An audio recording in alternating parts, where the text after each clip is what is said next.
इस वीडियो में मैं आपको बताऊंगा एमवीसी क्या होता है लारावेल में। उससे पहले मैं आपको बताना चाहूँगा इस चैनल पर लारावेल की नई नई वीडियोस आती रहती हैं और ये लारावेल की कोर्स की प्लेलिस्ट भी चल रही है। तो अभी तक आपने चैनल को सब्सक्राइब नहीं किया है तो चैनल को सब्सक्राइब कर लीजिए। तो चलते हैं, स्टार्ट करते हैं। लारावेल जो काम करता है एमवीसी आर्किटेक्चर पे काम करता है। अब एमवीसी क्या होता है? एमवीसी होता है मॉडल व्यू कंट्रोलर। मॉडल होता है, व्यू होता है, कंट्रोलर होता है। हमारी एप्लीकेशन के मेनली 3 पार्ट होते हैं। मॉडल जो होता है हमारा डेटाबेस होता है। व्यू क्या होता है? हमारी रिप्रेजेंटेशन होती है जो बाहर ब्राउज़र पे दिखता है। कंट्रोलर में क्या होता है? हमारा लॉजिक होता है। अब जो मॉडल डिटेल में काम करता है वो काम करता है डेटाबेस की टेबल मैनेज करता है। एक तरीके से पूरा डेटाबेस मैनेज करता है, टेबल्स मैनेज करता है। हमारी डायनामिक एप्लीकेशन में टेबल्स होते हैं, काफ़ी सारा डेटा होता है, वो डेटा डेटाबेस में की टेबल के अंदर स्टोर रहता है। तो वहाँ से जैसे कोई क्वेरी करता है, लेट सपोज मेरे को रिकॉर्ड्स फाइंड करने हैं जो 2020 के हों, तो वो क्वेरी कहाँ की जाएगी? वो क्वेरी व्यू के थ्रू जाएगी। पहले व्यू पे यूज़र उसको एंटर करेगा, डिटेल सर्च बटन पे क्लिक करेगा, उसके बाद वो डेटा फिर कंट्रोलर पे जाएगा। कंट्रोलर वहाँ पे लॉजिक जो लिखा रहेगा, जो प्रोग्रामिंग रहेगी उसको एग्जीक्यूट करेगा, वहाँ से फिर मॉडल में जाएगा।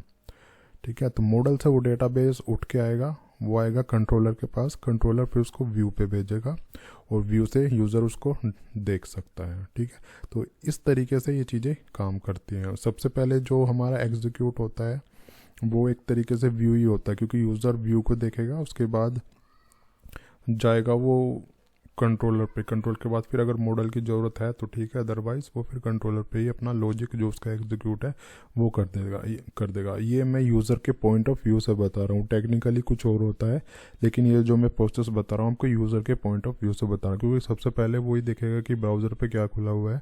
ब्राउज़र पर आपको व्यू ही दिख जाएगा इसका। ठीक है,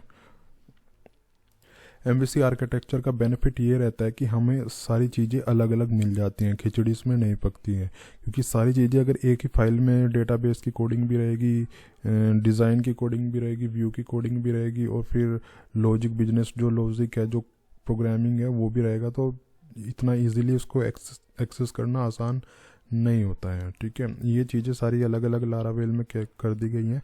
ये एक्चुअली एक स्टैंडर्ड तरीका है एप्लीकेशन बनाने का। एमवीसी एक आर्किटेक्चर है, कोई ऐसा नहीं है कि वो लारावेल में यूज़ होता है, वो सभी प्रोग्रामिंग लैंग्वेजेस में यूज़ होता है, पाइथन में, जावा में और सभी प्रोग्रामिंग लैंग्वेजेस में वर्ल्ड वाइड वो यूज़ होता है, क्योंकि एक स्टैंडर्ड है। इससे क्या होता है, हमारा कोड मैनेज हो जाता है, हमें चीज़ें पता चल जाती है कि जो बाहर की इंटरफेस है, जो लुक आ रही है, बाहर की जो HTML लुक आ रही है वो व्यूज़ में होगी, तो हम व्यूज़ में जाकर उनको देख लेते हैं। इन्हीं तीनों चीज़ों को आपस में कनेक्ट करने का तरीका लारावेल में दिया रहता है, तो वो सारी चीज़ें हम करते रहते हैं इसमें। अब मैं आपको बता देता हूँ जो हमारा लारावेल का प्रोजेक्ट है उसमें ये चीज़ें कहाँ कहाँ मिलती हैं। जो आपको कंट्रोलर मिलेगा, कंट्रोलर जाओगे ऐप के अंदर, HTTP के अंदर, ये हमारे कंट्रोलर हैं। ठीक है, ये कंट्रोलर, जैसे मैंने ये कंट्रोलर बनाया हुआ है, तो ये मेरा क्या है, कंट्रोलर है। कंट्रोलर में मैंने यहाँ पे लॉजिक लिखा हुआ है कि मेरी एप्लीकेशन में किस किस तरीके से काम करेगी। यहीं से मैंने व्यू भी लोड कराया हुआ है, इसमें तो नहीं किया हुआ है व्यू, इसमें मैं देखता हूँ, इसमें यहाँ से मैंने व्यू लोड कराया हुआ है। ठीक है, यहाँ से मैं व्यू कंट्रोलर से ही मैं व्यू लोड कर रहा हूँ। ठीक है, तो वैसे हम देखें बिना कंट्रोलर के तो व्यू लोड हो ही नहीं सकता। ठीक है, तो ये कंट्रोलर है। अब मैं देखता हूँ कि मेरा मॉडल कहाँ है। ये मेरा मॉडल है, मॉडल फोल्डर के अंदर, किसके अंदर, ऐप के अंदर। ऐप के अंदर मॉडल फोल्डर के अंदर ये आपको ये मेरा मॉडल मिल जाएगा। यहाँ पे देखो, ये यहाँ पे हम बनाते हैं डेटाबेस की टेबल। ठीक है, यहाँ पे हम टेबल की लिख देते हैं क्या क्या फील्ड हमें चाहिए होते हैं, क्या क्या उनका डेटा टाइप रहेगा, वो सारी चीज़ लिख के हम नीचे यहाँ कमांड, आर्टिशन कमांड हम चला देते हैं, तो हमारा वो ऑटोमेटिक टेबल बन जाती है। हमारी PHP माई एडमिन का जो इंटरफेस रहता है वहाँ पे एक तरीके से वो टेबल बन जाएगी डेटाबेस के अंदर। डेटाबेस आपको मैनुअली बना के और यहाँ पे कनेक्ट करना पड़ेगा, उसके बाद ही वो टेबल बनी होगी।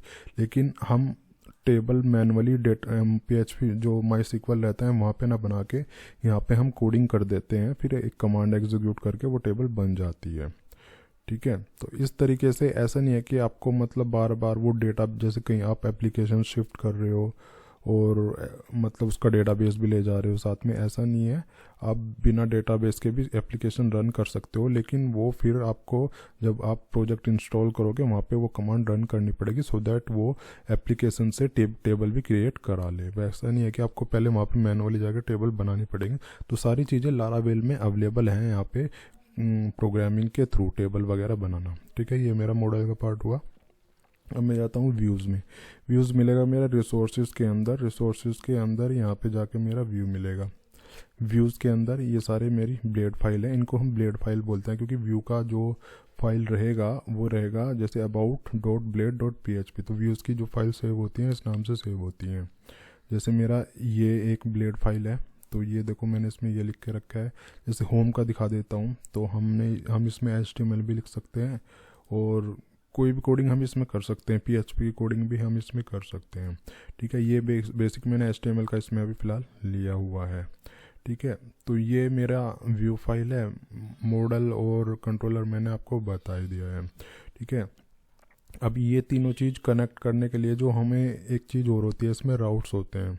राउट क्या होता है, हमारे पेज के URL बनाता है। तो राउट के लिए हम यहाँ पे जाते हैं web.php फाइल में।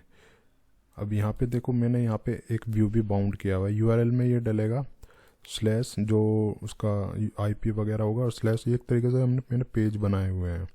ठीक है, तो इस टाइप से हम इसमें व्यूज़, कंट्रोलर और मॉडल वगैरह हम इसमें एक्सेस कर सकते हैं।